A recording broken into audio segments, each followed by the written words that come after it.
আমি মরে গেলে আমার বন্ধুরা মনে হয় কেউ কেউ আসবে আমার লাশ দেখতে, বলবে ওর যে এমন হবে সে তো আগেই জানতাম। কতবার বারণ করা হলো, কে শোনে কার কথা। কেউ বলবে গত সপ্তাহে একবার ফোন করলো, কথা বলতে পারলাম না। বুধবার বাসায় আসতে বললাম, এলো না।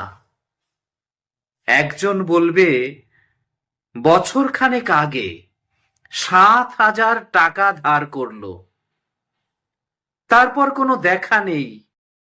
আরে, আমি কি কখনো টাকার তাগাদা দিয়েছি? ওদের কাছে আমার অনেক ঋণ।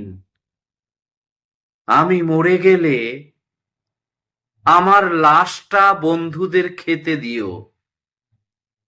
আমি মরে গেলে